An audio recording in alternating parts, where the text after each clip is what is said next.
Ryan, saan ka pupunta? Mangiyak-ngiyak na tanong ni Lorraine sa kanyang nobyo. Ayoko na, Lorraine. Maghiwalay na tayo. Malamig na saad naman ni Ryan.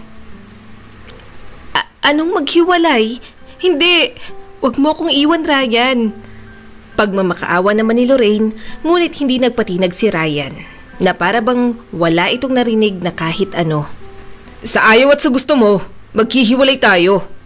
Sigaw ni Ryan, saka ito mabilis na naglakad papalayo kay Lorraine. Biglang napaluhod ang dalaga. Nasa gilid ito ng kalsada habang umiiyak.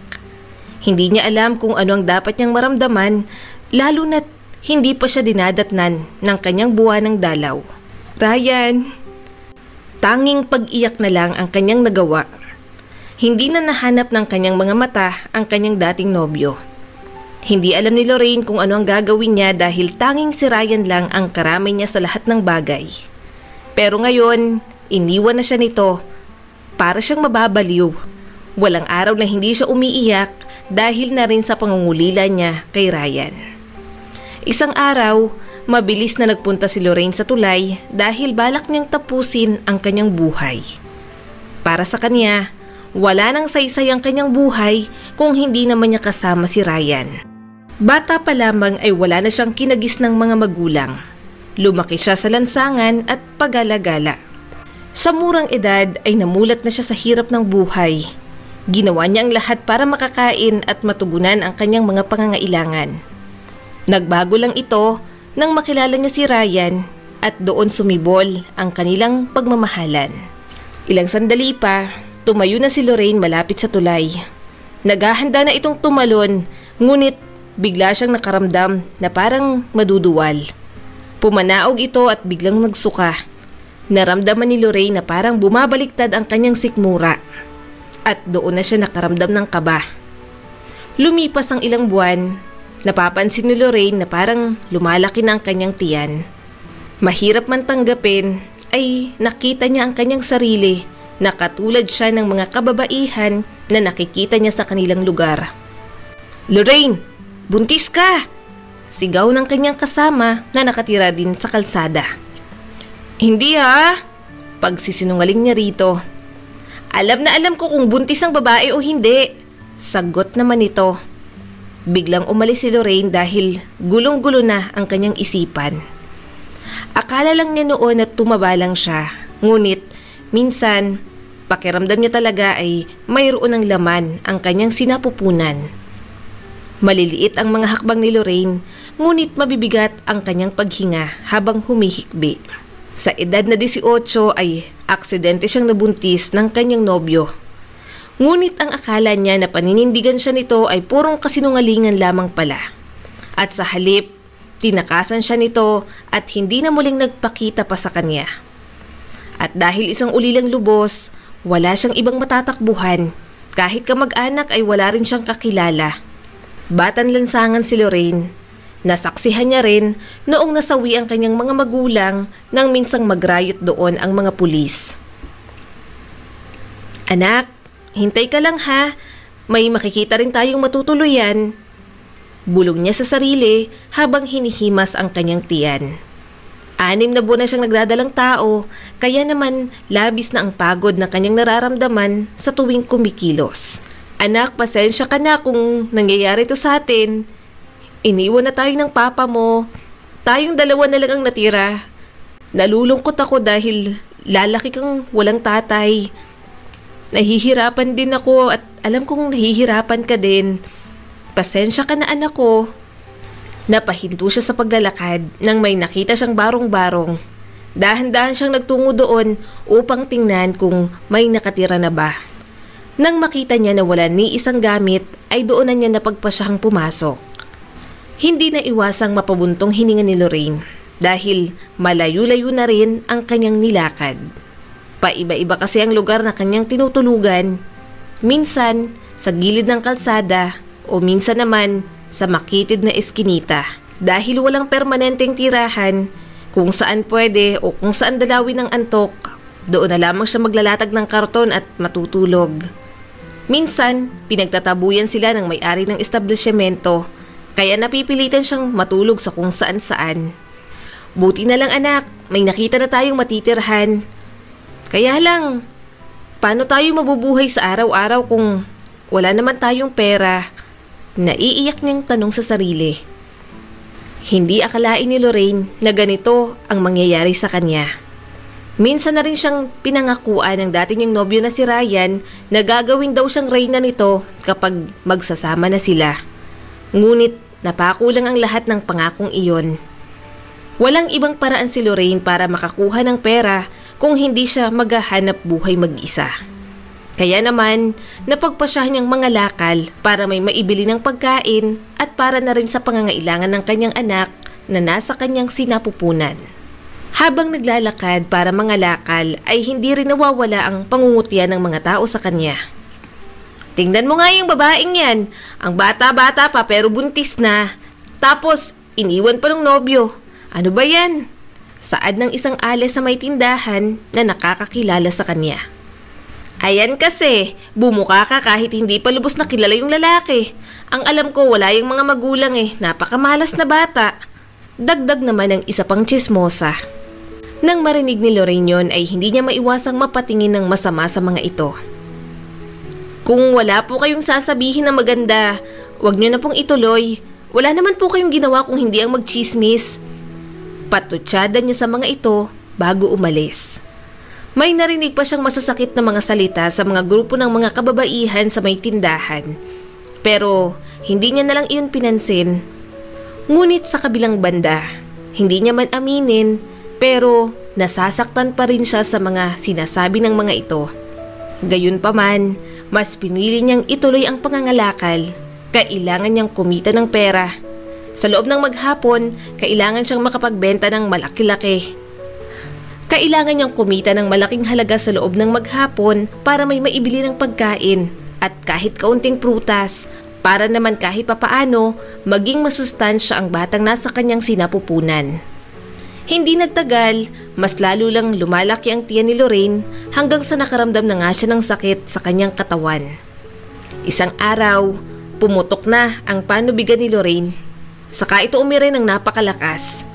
Hindi niya lubos akalain na mag-isa lang siya habang isinisilang ang kanyang anak. Dahil roon, maaari itong maging peligro sa kanilang buhay. Sa huling pag-iri ni Lorraine, doon lumabas ang lalaking sanggol. Dahan-dahan niyang kinuha iyon at tiningnan. Si Lorraine at ang kanyang sanggol ay parehong umiiyak. Magkahalong emosyon ang nararamdaman niya noong mga sandaling iyon. Masaya siyang masulyapan ang sanggol na kanyang dinala sa loob ng kanyang sinapupunan sa loob ng 9 na buwan.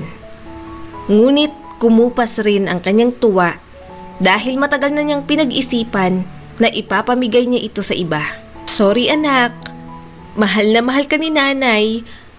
Kaya lang, hindi kita kayang buhayin. Gusto kong magkaroon ka ng maayos na buhay. Hindi yung ganito. Ayaw kong lumaki ka sa lansangan katulad ko. Gusto kong magkaroon ka ng maayos na buhay, makapag-aral, matupad mo yung mga pangarap mo at higit sa lahat, magkaroon ng kumpletong pamilya.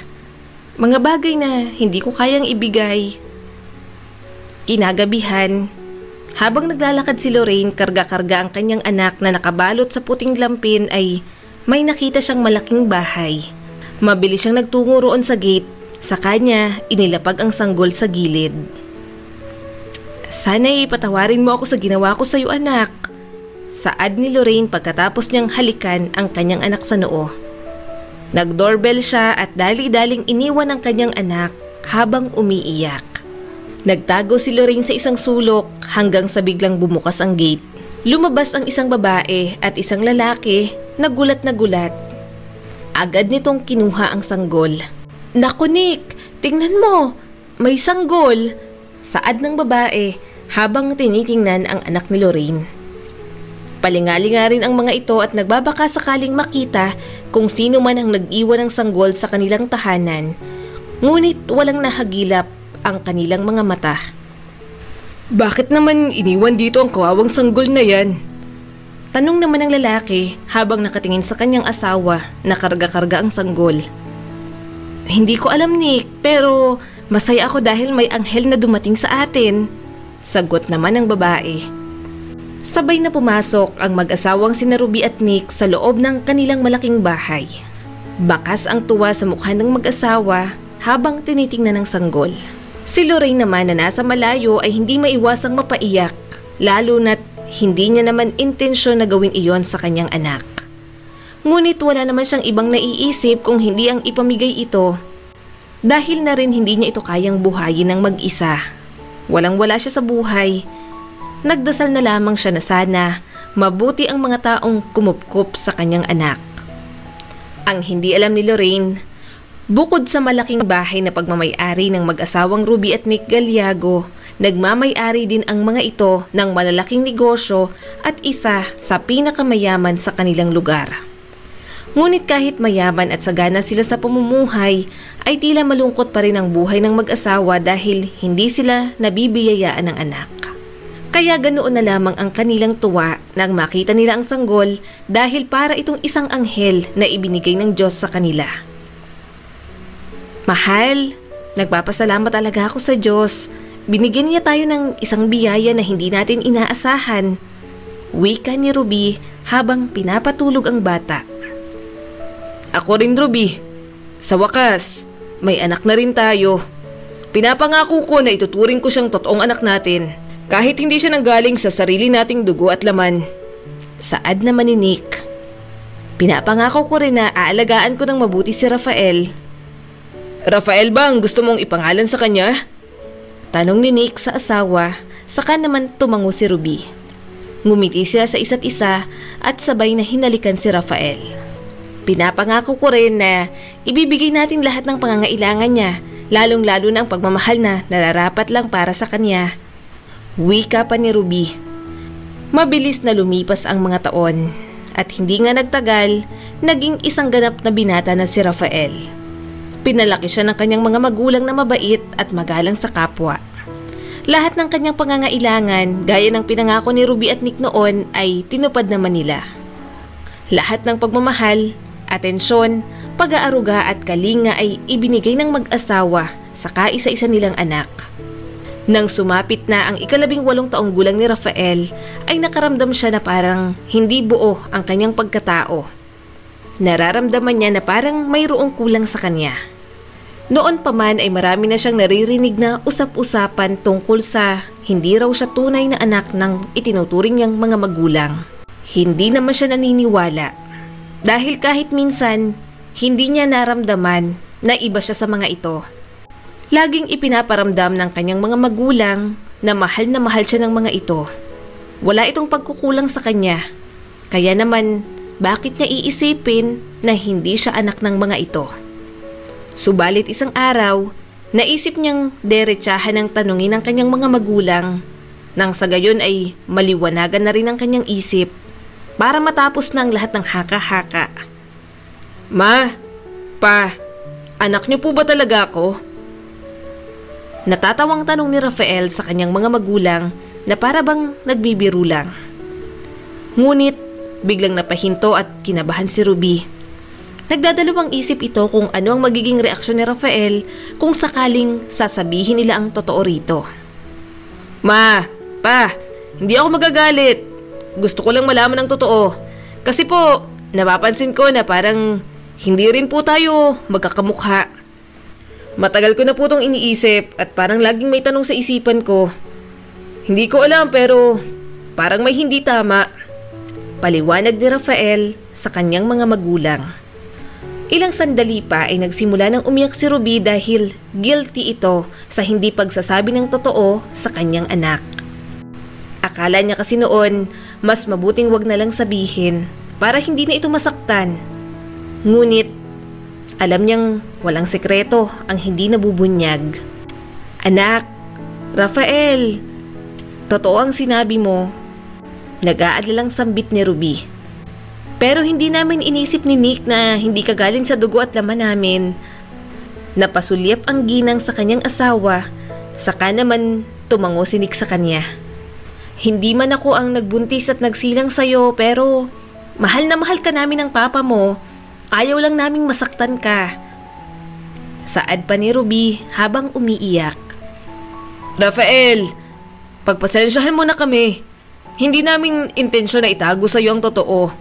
At gaya ng sabi ng mama mo, mahal na mahal ka namin higit pa sa inaakala mo. Totoo ang pagmamahal at atensyon na ibinibigay namin sa iyo, anak. Wika naman ni Nick. Kahit nalulungkot at naiiyak si Rafael, pinigilan niya na lamang ang kanyang sarili. Masaya siya dahil sa wakas, nasagot na ang kanyang mga katanungan tungkol sa kanyang pagkatao. Ma, pa, salamat po dahil pinalaki niyo ako ng tama.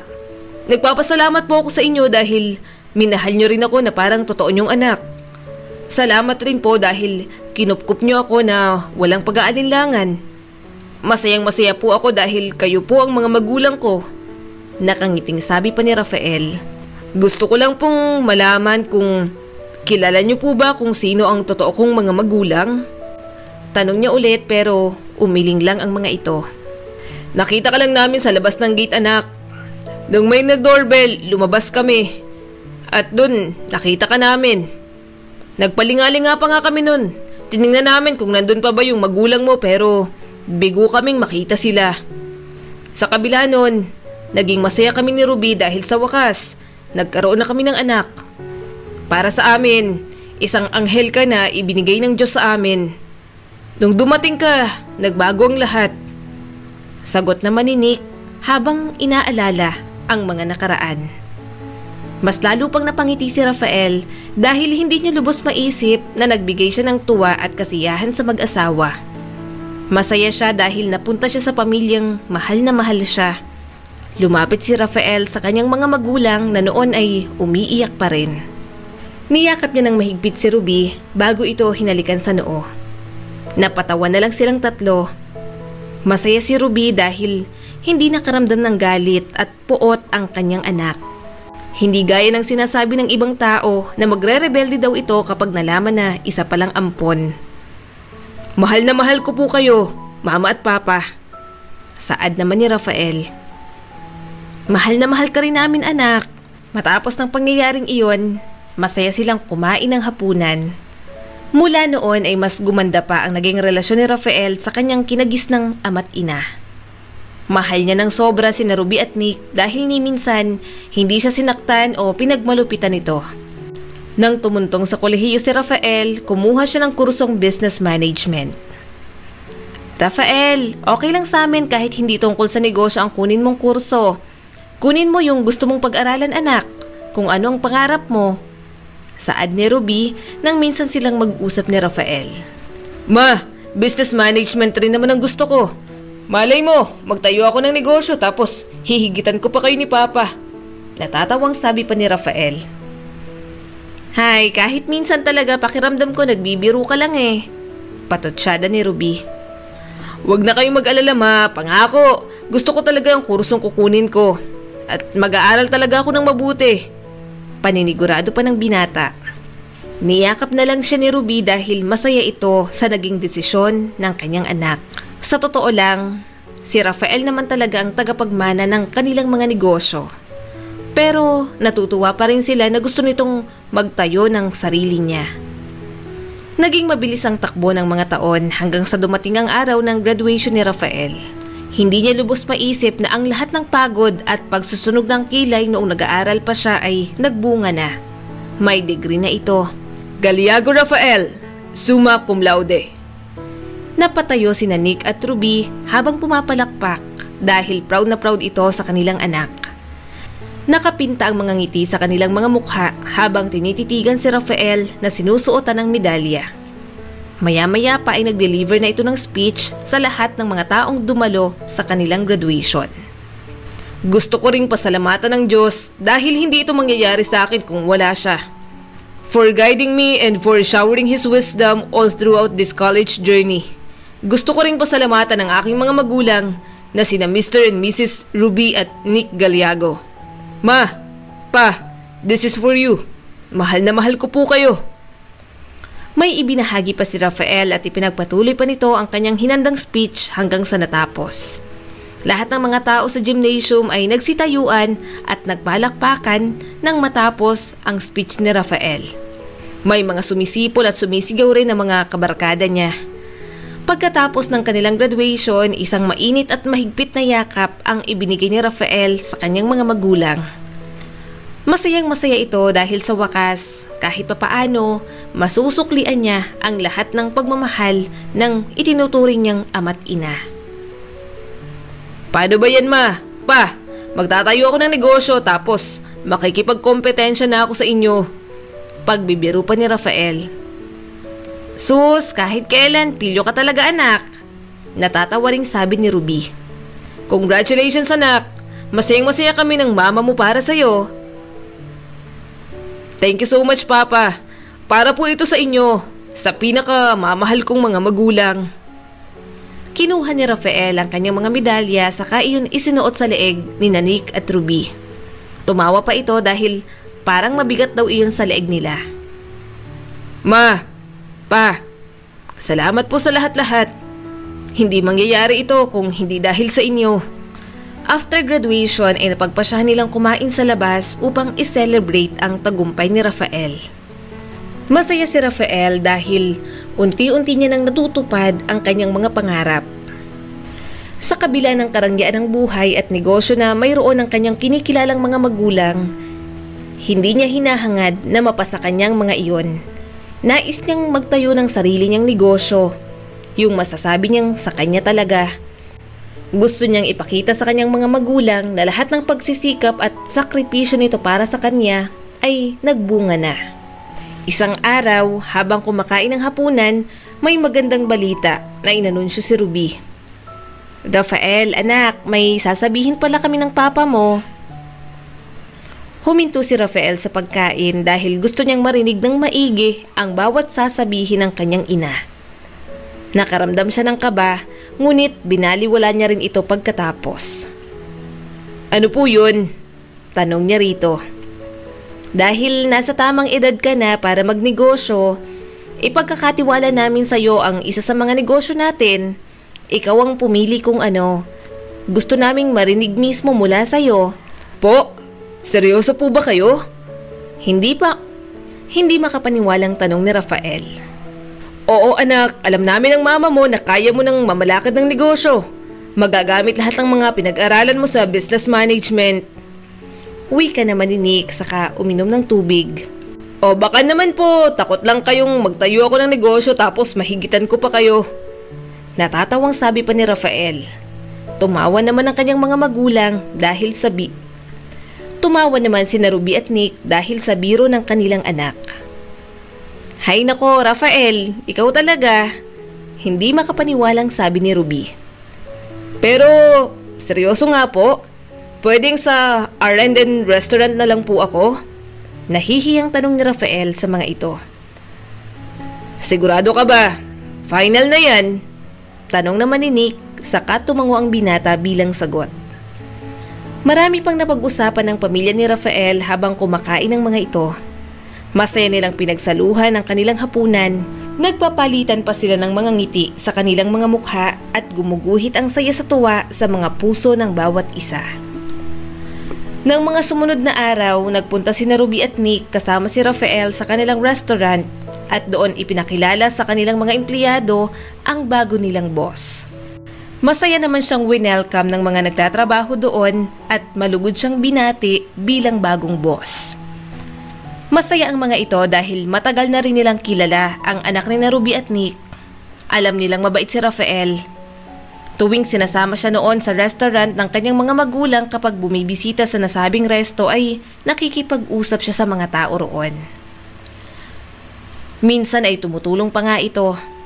Nung una ay kinakabahan si Rafael dahil hindi rin naman biro ang magpalakad ng isang negosyo. Kailangan mong mapanatili ang mga customer, pukawin ang kanilang interes para paulit-ulit nilang tatangkilikin ang negosyo mo.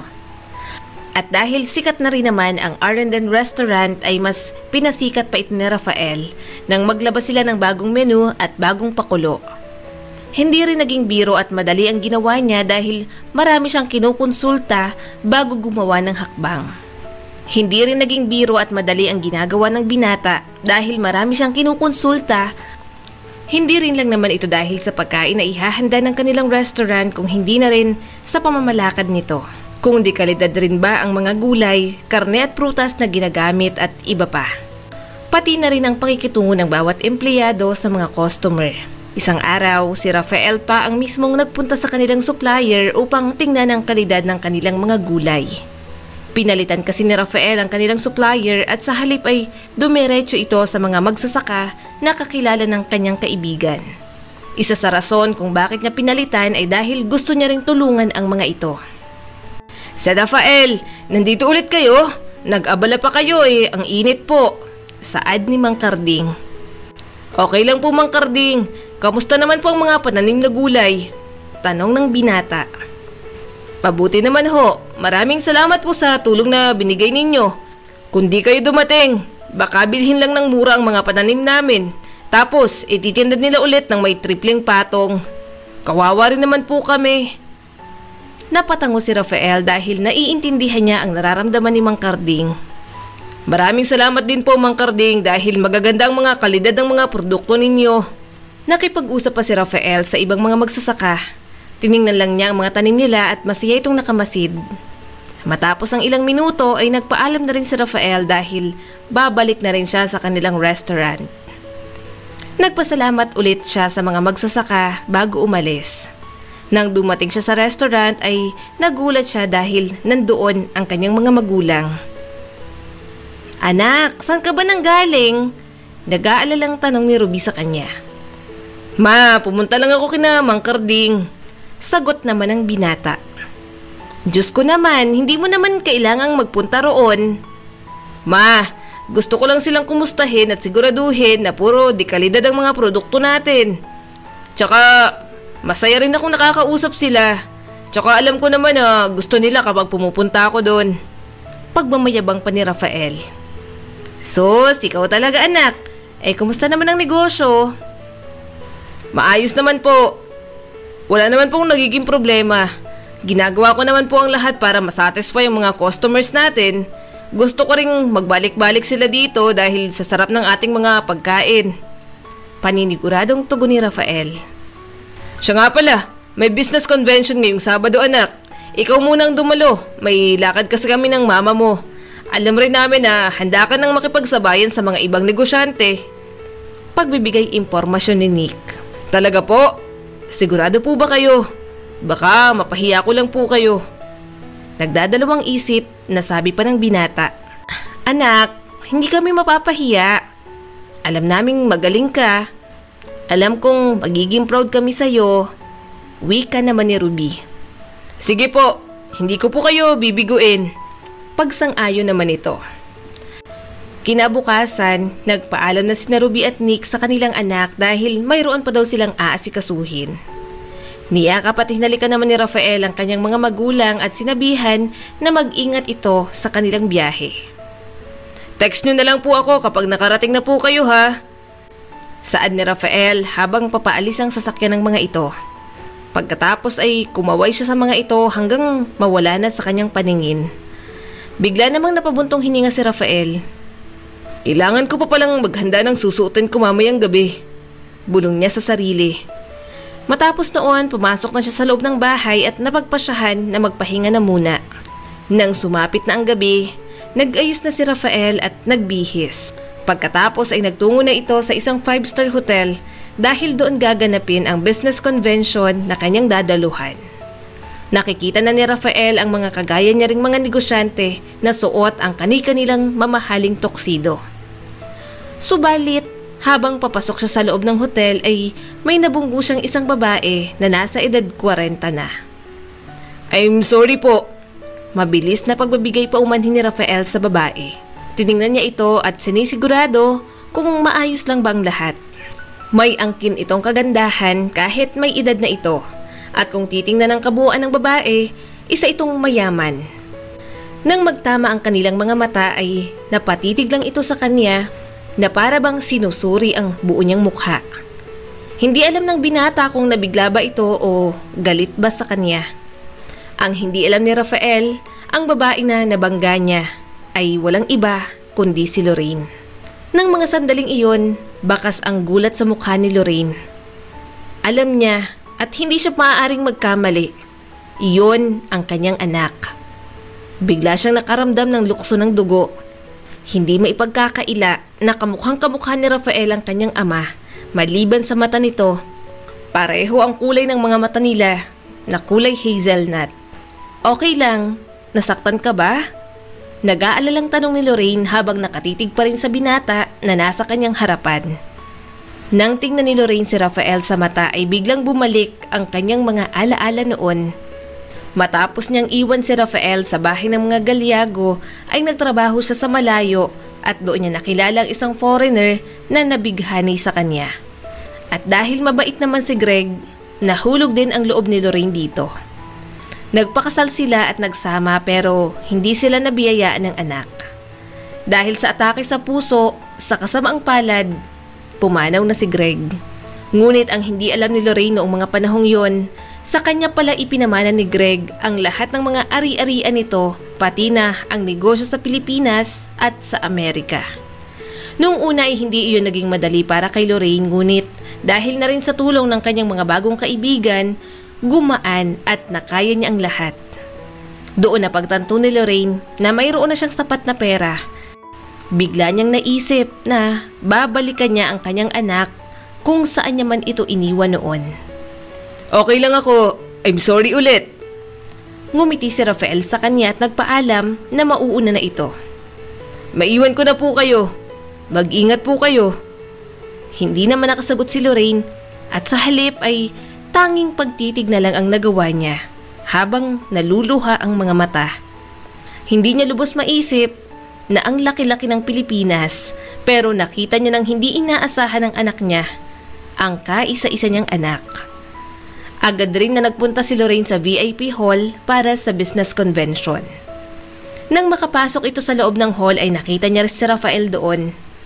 Walang mapagsidla ng tuwa si Lorraine dahil para bang gumagawa ng paraan ng tadhana para magkita sila. Panay ang tingin ni Lorraine kay Rafael habang nakaupo ito sa kanyang mesa. Hindi niya maiwasang mapangiti dahil lumaki ang kanyang anak na gwapo at matalinong negosyante. Habang ginaganap ang event, walang ginawa si Lorraine kung hindi lihim na pagmasdan ang binata. Napaka-professional nitong tingnan. Maya-maya pa, nagkaroon na sila ng interaksyon nang minsang tinawag ni Mr. Arnolds si Rafael na kausap ni Lorraine. Mr. Galiago, I'm glad to see you. Masayang bati ni Mr. Arnolds. Me too, Mr. Arnolds. I'm pleased to see you. Oh, I'd like you to meet my friend, Lorraine Alberts. Lorraine, this is Rafael Galiago, the son of Ruby and Nick Galiago. Pagpapakilala naman ni Mr. Arnold sa kanilang dalawa. Nice to meet you po, Mrs. Alberts. Nakangiting saad ni Rafael kay Lorraine. Inilahad nito ang kamay para makipag-shake hands. Ngunit nag-aalangan si Lorraine. Nice to meet you too, Mr. Galiago. Saad niya naman sa kahinawakan ng kamay nito. Hindi niya maiwasang mapangiti. Dahil sa maliit na interaksyon nila ni Rafael ay para bang napakalaki na niyon para sa kanya. Nagpaalam na rin si Rafael pagkatapos dahil mayroon pa itong kakausaping ibang kakilala. Hanggang sa hindi na malaya ni Lorraine na natapos na pala ang convention. Dali-dali ring umalis ang binata, sumakay ito sa kanyang kotse. Habang si Lorraine naman, palihim itong sinundan. Rico, sundan mo nga ang kotse na yan. Utos ni Lorraine sa kanyang driver. Sinundan ni Lorraine kung saan nagtungo si Rafael hanggang sa nakarating ito sa kanyang tahanan. Pagdating doon, muli na namang bumalik ang kanyang mga alaala. 25 taon nang lumipas, doon niya nalaman na tama ang kanyang hinala. Doon siya dinala sa malaking bahay na pinag-iwanan niya sa kanyang anak noong 18 anyos pa lamang siya. Siya nga ang anak ko. Mangiyak-ngiyak na saad nito habang nasa loob ito ng kanyang sasakyan. Hindi na napigilan ni Lorraine ang kanyang emosyon.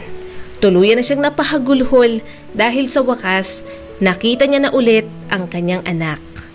Hindi siya makapaniwala dahil lumaki ito bilang isang ganap na negosyante at naramdaman niyang mabuti itong tao. Tanging ang pagtingin lang sa malayo ang nagawa niya. Katulad ng ginawa niya noong iniwan niya ang kanyang anak sa tapat ng bahay na iyon.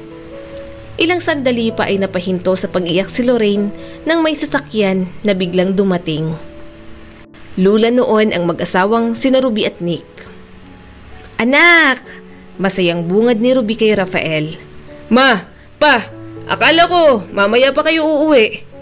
Wika ni Rafael saka nito niyakap ang kanyang mga magulang. Hinalikan naman siya sa pisngin ni Ruby. Halatang miss na miss siya nito. "Hindi pwede anak, hindi kaya ng mama mo na hindi ka nakikita ng matagal eh."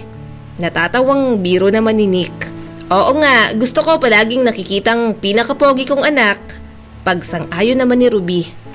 Napatawa naman si Rafael. "Siyempre, ako lang naman ang anak mo, ma." Sagot naman ng binata.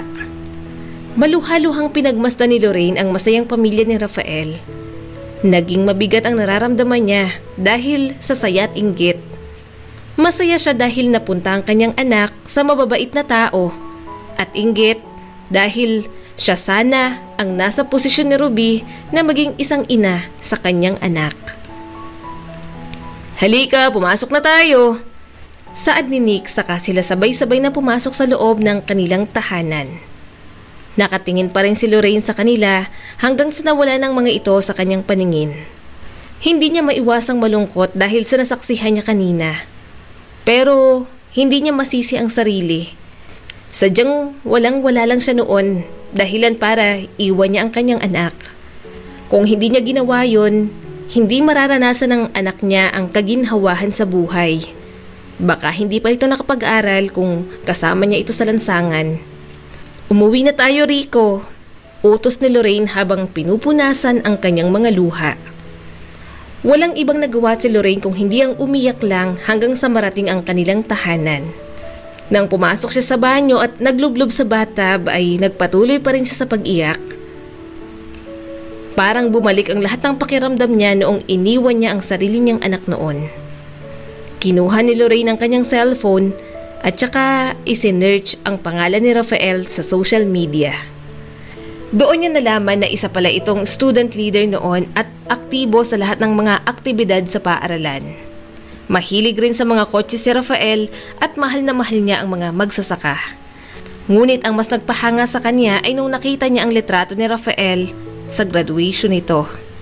Rafael Galiago, summa cum laude. Mangiyak-ngiyak na bulong ni Lorraine. Proud na proud siya sa kanyang anak dahil sa mga narating nito sa buhay. Siya rin palang may-ari ng R&N restaurant. Manghang-manghang wika niya pa. Hindi maiwasan ni Lorraine na tingnan lahat ng mga litratong nakapaskil sa social media account ni Rafael. Gusto niyang malaman kung ano ang nangyari sa kanyang anak matapos niya itong iwan sa mga Galiago. 25 taon na ang nakakaraan.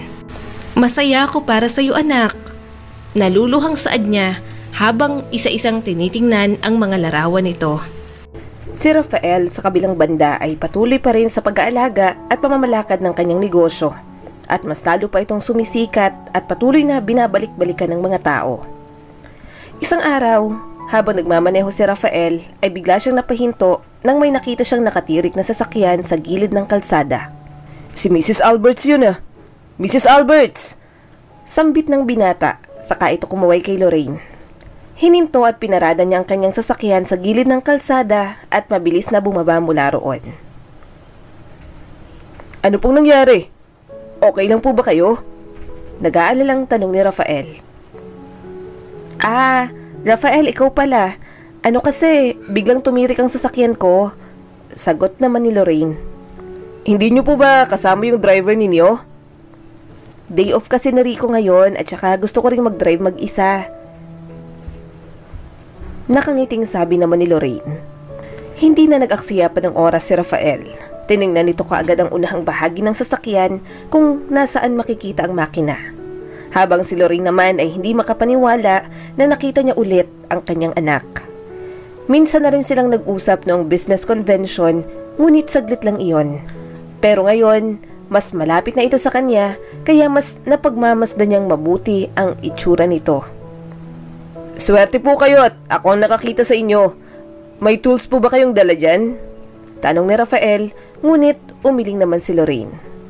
Teka lang po ah. Nagpunta ang binata pabalik sa sasakyan nito para kunin ang mga tools.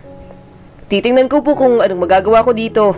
Kung hindi niyo po na itatanong, marunong po akong magkumpuni at magayos ng mga sasakyan. Nahihiyang wika pa ni Rafael. Napangiti naman si Lorraine dahil madaldal rin pala ang kanyang anak. Binuksan nito ang harap ng sasakyan ni Lorraine. Tiningnan niya iyon at may kinalikot gamit ang kanyang hawak na tools. Kumain ka na ba, Rafael? Mahinang tanong ni Lorraine sa anak para basagin ang katahimikang namamagitan sa kanila. Hindi pa po. May pupuntahan po kasi ako. Sagot naman nito na patuloy pa rin ang pagkakalikot sa makina ng kotse. Doon na sila nagsimulang magkwentuhan hanggang sa naayos na nga nito ang sasakyan. Subukan nyo nga pong buksan ang sasakyan ninyo kung aandar na, sabi pa ni Rafael. Tumango naman si Lorraine saka ito diretsyong pumasok sa loob ng kanyang kotse. Maya-maya pa ay biglang umandar ang sasakyan. Masayang lumabas ang babae mula roon para makapagpasalamat sa tulong ni Rafael. Nako, maraming salamat Rafael. Ang galing mo palang mag-ayos ng sasakyan. Nakangiting wika nito sa binata. Wala lang po yun, Mrs. Alberts. Masaya po akong makatulong sa inyo. Masayang sabi naman nito. Ang bait mo pa. Pinalaki ka talaga ng mabuti ng mga magulang mo. Pilit na ngumiti si Lorraine pagkasabi ng mga salitang iyon. Oo naman po. Mabait na mabait rin po kasi ang mga magulang ko. Nakangiting sabi naman nito. Okay na po yung kotse nyo. Tawagin nyo na lang po ako kapag nangyari ulit ito. Sabi ni Rafael bago iabot ang kanyang calling card. Mauna na po ako may pupuntahan pa po kasi ako. Paalam po. Kumain muna tayo. Mahinang sabi ni Lorraine, ngunit hindi na iyon narinig ni Rafael dahil mabilis itong naglakad papunta sa kanyang kotse habang hawak ang mga tools kanina. Napangiti na lang rin si Lorraine dahil kahit papaano ay nakapag-usap sila ng matagal ng kanyang anak. Agad na siyang pumasok sa kotse at napagpasyahang pumunta sa puntod ng namayapa niyang asawa na si Greg. Dala-dala ang binili niyang bulaklak, inilapag niya iyon sa puntod nito, saka ngumiti ng mapait. Hi Han, kamusta ka na dyan? Sana masaya ka't malaya. Saad ni Lorraine, mababakas ang lungkot sa mga mata nito.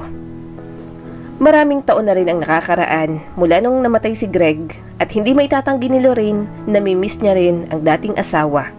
Ito kasi ang nagbigay sa kanya ng liwanag noong walang-wala siya sa buhay. At tila ba, dilim lang ang nakikita niya noon. Naaalala mo ba yung anak ko? Nakita ko na siya. Lumaki siyang mabuting tao. Masayang sabi niya habang naluluha pa rin. Nagtagal pa siya sa puntod ni Greg hanggang sa nagpaalam na ito at umuwi na. Wala pa rin mapagsidla ng tuwa si Lorraine dahil sa nangyari kanina. Bagay na ipinagpapasalamat niya sa Diyos. Nagdaan ng mga araw ay napagdesisyon na ni Lorraine na pumunta sa bahay ni na Rafael. Nung unay nag-aalangan pa ito, ngunit matapos niyang mag-isip ng napakatagal ay napagpasyahan niya ng magpakilala kay Rafael bilang kanyang tunay na ina. Dala-dala ang kanyang sarili, nagpunta si Lorraine sa pamamahay ng mga Galyago. Nang makarating siya doon, lumanghap muna siya ng hangin saka inilabas ang malalim na paghinga. Nanginginig ang mga kamay na pinindot ni Lorraine ang doorbell. Hindi niya alam ang kanyang nararamdaman dahil pinaghalo nito ang nerbiyos, kaba at saya. Pinilit niya pang ngumiti, ngunit naglaho iyon nang si Ruby ang lumabas mula sa gate ng kanilang tahanan. Magandang umaga, anong sadya niyo rito? Tanong ni Ruby. Hindi muna nakasagot si Lorraine dahil hindi niya inaasahan na si Ruby ang ginagis ng nanay pala ni Rafael ang bumungad sa kanya. Si Rafael, tanong niya rito. Napatitig naman si Ruby sa kanya dahilan para makaramdam ito ng hiya. Ang anak ko? Nagpunta siya sa mall at may binili lang. May kailangan ka ba sa kanya? Tanong ulit ni Ruby. Biglang tumalikod si Lorraine. Hahakbang na sana ito papalayo, ngunit nagsalita ulit si Ruby. Bakit mo hinahanap ang anak ko? Inipon ni Lorraine ang lahat ng kanyang lakas ng loob at tapang, saka ito muling humarap kay Ruby. Nandito ako para sabihin sa kanya na ako ang totoo niyang ina. Ako ang nag-iwan sa kanya dito, 25 taon ang nakakaraan. Sabi ni Lorraine sa kausap niya. Nang marinig iyon ni Ruby ay biglang nanikip ang dibdib nito, dahilan para mahirapan itong huminga. Napahawak na lang ito sa dibdib at parang nahihimatay na ito. "Ma!" Pagtawag ni Rafael. Mabilis na napalingon si Lorraine, ngunit ang kanyang anak ay dali-daling tumakbo patungo kay Ruby at agad na sinalo ito. "Ma'am Lorraine!" Takang wika ni Rafael. "Bakit po nagpunta kayo dito? May kailangan po ba kayo?" Dagdag pa nito, ngunit umiling lang siya. Wala Rafael. Sa susunod na lang tayo mag-usap." Sagot nito at dali-daling pumasok sa kanyang kotse at umalis na. Habang si Rafael naman, marahang inalalayan ang kanyang ina, papasok sa loob ng bahay. Gusto niya sanang dalhin ito sa ospital, pero tumanggi ito. "Ma, nandito lang po ako. Okay lang po ba kayo? Ano pong nangyari kanina at bakit bigla na lang sumama ang inyong pakiramdam?" Tanong ni Rafael. "Huwag kang makikipagkita sa babaeng yon. Naiintindihan mo ba ako, anak? Hindi mo siya lubusang kilala. Baka ano pang gawin niya sa'yo." Malambing na saad ni Ruby. Hindi naman alam ni Rafael kung bakit ganoon na lang ang sinabi ng kanyang ina. "Ipangako mo sa akin, anak. Hindi ko kayang mawala ka." Dagdag pa nito. "Pangako po, mama.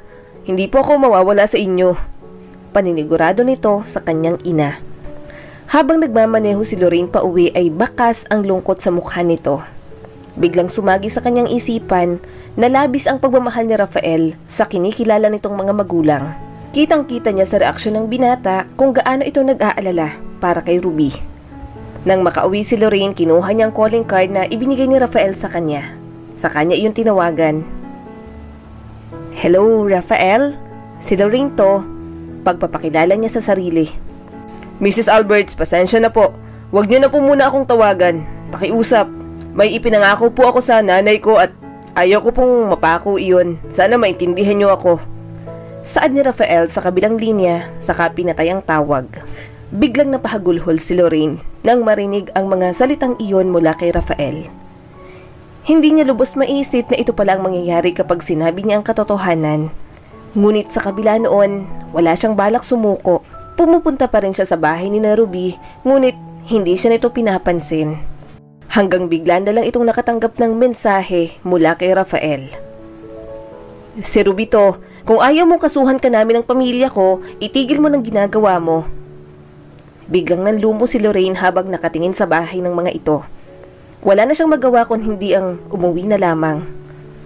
Sa kabila ng pagtataboy na ginagawa sa kanya, patuloy pa rin siyang pumupunta sa tapat ng bahay nito. Isang araw, nang pumunta nga siya sa bahay ng mga galyago, nakita niyang kadadating lang ni Ruby, Nick at Rafael. Bahagyang nagulat si Rafael sa hindi inaasahang bisita, lalong-lalo na si Ruby. Mabilis na nakalapit si Lorraine sa kanila, ngunit dali-daling pinapasok ni Ruby ang kanyang mag-ama sa kanilang tahanan. Natatakot ito na baka sabihin niya ang totoo kay Rafael. "Rafael, ako ang tunay mong ina," matapang na sabi ni Lorraine. Biglang napatingin si Rafael sa kanya at para bang naguguluhan ito.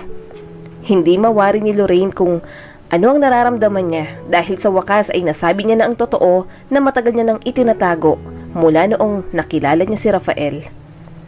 Hindi yan totoo." Kapwa nagulat ang tatlo, lalong-lalo na si Ruby, kaya nasabi ang mga salitang iyon. "Ruby, anong nangyayari sa'yo? Ruby! Anak, tulungan mo ko!" Natatarantang sabi ni Nick nang unti-unting mawala ng malay si Ruby. "May sakit sa puso ang mama mo," saad pa nito. Natigilan si Rafael, sa kanya napagtanto na namumutla na ang kanyang ina. Dali-dali niya itong binuhat, saka dinala sa kotse. Sinundan naman ni Lorraine ang kotseng minamaneho ni Rafael hanggang nakarating sila sa ospital. Doon, mabilis na inasikaso si Ruby dahil palagi na pala itong nagpapacheck up doon. Habang hinihintay ang resulta at hinihintay na rin na magising si Ruby, doon nakapag-usap ng masinsinan sina Rafael at Lorraine. Rafael, pasensya ka na. Hindi ko naman alam na may dinaramdam palang mama mo. Panimula ni Lorraine, ngunit tanging katahimikan lang ang sinagot ni Rafael sa kanya. Pero Rafael, totoo ang sinabi ko. Ako ang tunay mong ina. Ako ang nagsilang sa'yo at nag-iwan sa'yo sa labas ng gate ng mga galyago noon. Hindi naging madali ang buhay ko, anak. Isa akong ulila. Lumaki lang ako sa lansangan at pilit na ginapang ang sarili para mabuhay. Hanggang sa nakilala ko ang ama mo at aksidenteng nabuntis niya ako. Noong una, bala ko na sanang tapusin ang buhay ko dahil iniwan niya ako. Wala nang saysay ang buhay ko noon. Pero nung malaman kong buntis na pala ako at ikaw ang sanggol na yon, parang nagkaroon ako ng pag-asa. Nagsimula nang magbadya ang mga luha ni Lorraine habang isinasalaysay ang mga pinagdaanan niya. Kahit buntis ako nun sa'yo sa edad na 18, nangalakal pa rin ako para may makain tayo. Pag-alagala rin ako noon. Minsan, natutulog ako sa gilid ng kalsada hanggang sa nakahanap ako ng maliit na barong-barong. Doon, mag-isa akong nagsilang sa'yo. Masayang-masaya ako nung nakita kita, anak. Pero matagal ko nang napagpasyahan noon na ipamigay ka. Dahil hindi ko kayang buhayin ka. Ayokong maghirap ka. Wala naman akong ibang maiibigay sa'yo at natatakot akong hindi ko maibigay ang iyong mga pangangailangan. Nagpatuloy si Lorraine sa pagkakwento ng kanyang mga napagdaanan hanggang sa nakapag-asawa na nga siya ng foreigner. Tapos yun, anak, nakita na kita sa business convention. Sobrang saya ko noon dahil nakaramdam ako ng lukso ng dugo at natitiyak ko na ikaw ang anak ko. Kamukha mo rin kasi ang tatay mo. Masayang masaya ako, anak, dahil lumaki ka bilang mabuting tao.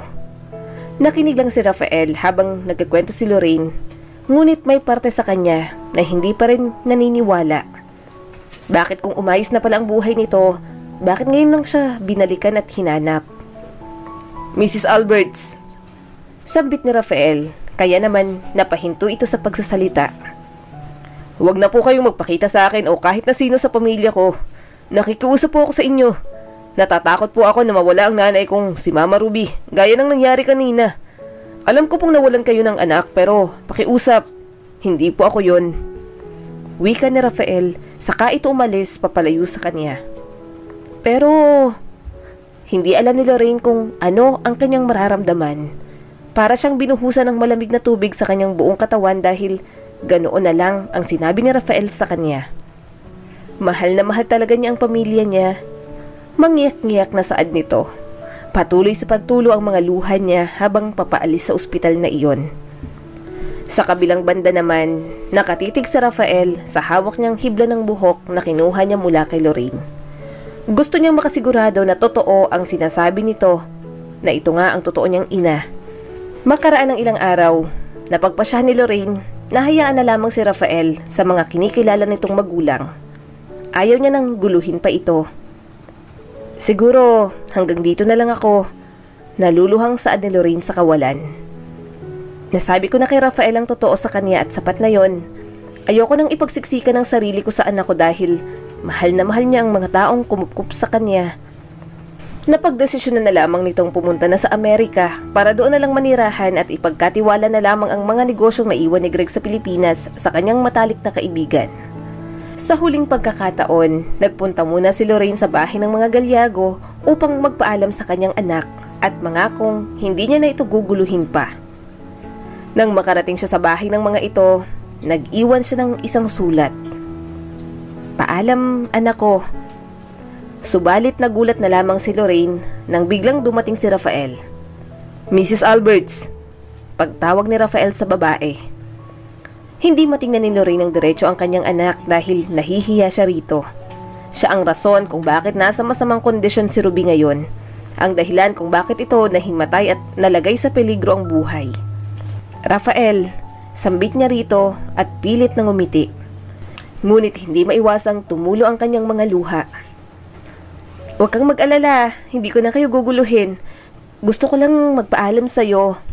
Maluha-luhang sabi niya rito. Alam ko pong ikaw ang tunay kong ina. Biglang natigilan sa pag-iyak si Lorraine. Saka ito tumingin sa mga mata ng kanyang anak. Nung huli po tayong mag-usap, patago po akong kumuha ng hibla ng inyong buhok dahil ang totoo, hindi ako naniniwala sa mga sinasabi nyo. Kahit tugma yung mga kwento ni Mama Ruby nung nakita niya ako sa labas ng gate namin. Gusto ko pong kumpirmahin at makasiguro. Nakuha ko na rin po ang resulta at nakalagay po doon na nagmatch ang DNA nating dalawa. Pasensya na rin po sa mga nasabi ko. Dagdag ni Rafael. Ngumiti ng mapait si Lorraine sa kanya. Huwag na po kayong umalis. Dito na lang po kayo. Gusto ko po kayong mas makilala pa. Hindi alam ni Lorraine kung ano ang mararamdaman niya sa mga oras na yon. Ang ibig sabihin ba noon tinatanggap mo na ako? Manggiyak-ngiyak na tanong ni Lorraine kay Rafael. Wala naman po akong sinabi noon na hindi ko po kayo tanggap. Tanggap ko po kayo dahil alam ko po na kayo ang nagsilang sa akin. Kahit nahihirapan po kayo, ginawa niyo po ang lahat para maalagaan ako kahit nasa sinapupunan pa lang ninyo ako noon. At saka, wala rin naman po ako sa mundong ito kung hindi dahil sa inyo. Sagot naman ni Rafael. Dahan-dahang lumapit ang binata kay Lorraine bago ito niyakap ng mahigpit. Mas lalo pang napaiyak si Lorraine dahil sa wakas naramdaman na niya ang bisig at yakap ng kanyang anak na matagal niya nang inaasam. Parang nawala ang lahat ng problema niya sa mundo. Mas lalo namang hinigpitan ni Rafael ang pagkakayakap sa kanyang totoong ina. Maging siya ay naiiyak rin dahil buong-buo na ang pagkatao niya kahit hindi niya kilala ang kanyang totoong ama. Para kay Rafael, sapat na ang nakilala niya si Lorraine. Kahit kailan, hindi ito nagkimkim ng galit sa totoo niyang ina dahil alam niyang may rason ito kung bakit iniwan siya nito noon. Malaking bagay rin na pinalaki si Rafael ng mga galyago bilang mabuting tao. Pasok po tayo ma, saad ni Rafael habang tinuturo ang kanilang tahanan. Hindi ba nakakahiya? Baka mapano pa ang nanay mo kapag nakita niya ulit ako? Sagot naman ni Lorraine. Kinausap ko na po sila tungkol dito. Ngumiti si Rafael bago inalalayan ang kanyang nanay na pumasok sa loob ng tahanan.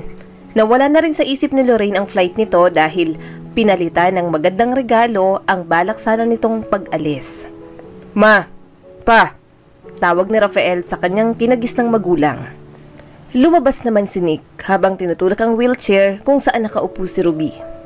Nahihiyang tumingin si Lorraine sa kanila, ngunit ngumiti lang ang mag-asawa. Ruby, humihingi ako ng tawad sa'yo. Pasensya ka na dahil sa pangalawang pagkakataon, nalagay sa peligro ang buhay mo dahil sa akin. Hindi ko naman intensyon yon. Sana'y mapatawad mo ako. Paghingi ng paumanhin ni Lorraine habang papalapit kay Ruby. Lorraine, wala lang yon. Matanda na rin kasi ako kaya ganito. Pasensya na rin dahil takot lang kasi ako. Takot ako na baka agawin at kunin mo si Rafael sa amin ng asawa ko. Alam kong hindi ako ang nagbuntis at nagsilang sa kanya. Lalong-lalo na't hindi ako ang totoo niyang ina. Kaya ganoon na lang ang naging reaksyon ko nang malaman ko na ikaw ang totoong nanay ni Rafael. Natakot ako na baka sumama si Rafael sa'yo at baka iwan niya kami gayong pareho na kaming matanda ng asawa ko.